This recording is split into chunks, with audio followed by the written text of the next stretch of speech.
ಪ್ರಮುಖವಾಗಿ ವಿಜಯಪುರ ಜಿಲ್ಲೆಯಲ್ಲಿ ಅದು ಕೂಡ ಬೂದಿಹಾಳ ಪಿರಾಪುರ ಏತ ನೀರಾವರಿ ಹೊಲಗಾಲುವೆ ಕಾಮಗಾರಿ ಬಾಕಿ ಉಳ್ಕೊಂಡಿದೆಯಂತೆ. ಇದರಿಂದ ಅಲ್ಲಿ ನೀರಾವರಿಗೆ ನಾವು ಒಳಗಾಗದೆ ಸಂಕಷ್ಟ ಅನುಭವಿಸುತ್ತಿದ್ದೀವಿ ಅಂತ ರೈತರು ಆಕ್ರೋಶ ವ್ಯಕ್ತಪಡಿಸಿದ್ದಾರೆ.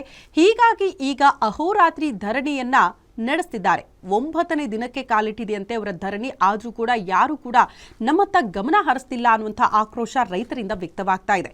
ಈ ಕುರಿತ ಒಂದು ವರದಿ ಇಲ್ಲಿದೆ ನೋಡಿ.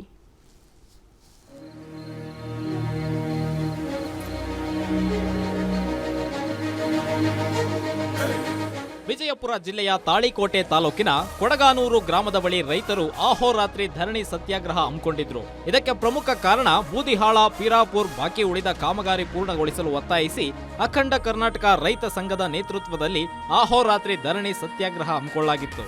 ಸುಮಾರು 38 ಗ್ರಾಮದ ಜನರು ರೈತರು ಈ ಅಹೋರಾತ್ರಿ ಧರಣಿ ಸತ್ಯಾಗ್ರಹದಲ್ಲಿ ಪಾಲ್ಗೊಂಡಿದ್ರು.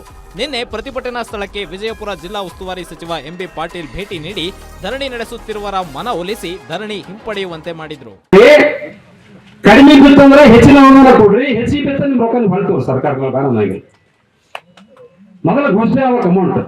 ಯಾಕಂದ್ರೆ ಈಗ MD ಅವರು ಸೈನ್ ಮಾಡಿ DPR ಹೋಯ್ತು. DPR 1,75,00,000 ಸಮಾಲೋಚಕರ ನೇಮಕ ಮಾಡೋ ಸಲುವಾಗಿ ಅದು ಅನುಮೋದನೆ ಆಗಿ ಅದು ನಿನ್ನೆ ದಿವಸ.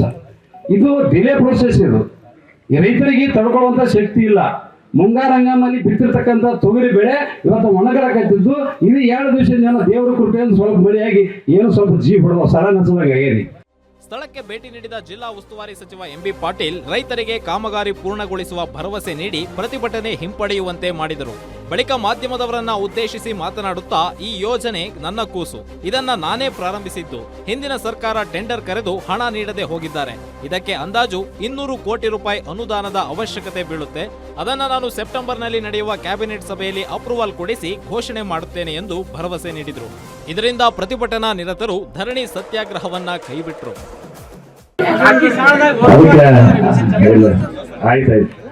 ಓಕೆ, ಅದಕ್ಕೆ ದಯವಿಟ್ಟು ವಿನಂತಿ ಮಾಡ್ಕೊತೀನಿ. ನಮ್ಮ ಮುಖ್ಯಮಂತ್ರಿಗಳಂತ ಸಿದ್ದರಾಮಯ್ಯ ಅವ್ರ ಮೇಲೆ ನಮ್ಮ ಉಪಮುಖ್ಯಮಂತ್ರಿಗಳಂತ DK ಶಿವಕುಮಾರ್ ಅವರು ಮತ್ತು ನಾನು ಮತ್ತು ಸೆಪ್ಟೆಂಬರ್ ಕೇಳ್ಬಿಡಿಲ್ಲ. ಇನ್ನೊಂದು ಒಳ್ಳೆಯ ಸುದ್ದಿ ಸಿಗ್ತೇವೆ. ಯಾಕಂದ್ರೆ ನಮ್ಮ ಏನಂದ್ರಪ್ಪ, ನಿಮ್ಮ ಸೆಪ್ಟೆಂಬರ್ ಇಲ್ಲಿ ಇದು ಆಗಸ್ಟ್ ನಲ್ಲಿ ಸೆಷನ್ ಅದ. ಸೆಪ್ಟೆಂಬರ್ ನಲ್ಲಿ ಎಲ್ಲ ಮಾಧ್ಯಮದ ನೋಡಿ ಇಲ್ಲೇ ಗೊತ್ತಾಯ್ತು. ಎಲ್ಲ ಕ್ಯಾಬಿನೆಟ್ ಆಗಿದಲ್ಲಪ್ಪ, ಬಿಜಾಪುರ ಕ್ಯಾಬಿನೆಟ್ ಆಗೋದಲ್ಲ. ಆ ಕ್ಯಾಬಿನೆಟ್ ಇನ್ನು 6 ತಿಂಗಳಲ್ಲಿ ಕೆಲಸ ಆರಂಭಿಸಿ 9 ತಿಂಗಳ ಒಳಗಾಗಿ ಕಾಮಗಾರಿ ಪೂರ್ಣಗೊಳಿಸುವ ಭರವಸೆ ನೀಡಿದ ಸಚಿವರ ಮಾತಿಗೆ ಮಣಿದು ಧರಣಿ ಹಿಂಪಡೆದಿದ್ದಾರೆ. ಒಂದು ವೇಳೆ ಈ ಕಾಮಗಾರಿ ಪೂರ್ಣ ಮಾಡದೆ ಹೋದ್ರೆ ಈ ಬಾರಿ ನಾವು ಸಚಿವ ಎಂಬಿ ಪಾಟೀಲ್ ಅವರ ಮನೆಯ ಬಳಿಯೇ ಧರಣಿ ನಡೆಸುವುದಾಗಿ ರೈತರು ಎಚ್ಚರಿಕೆ ನೀಡಿದ್ದಾರೆ.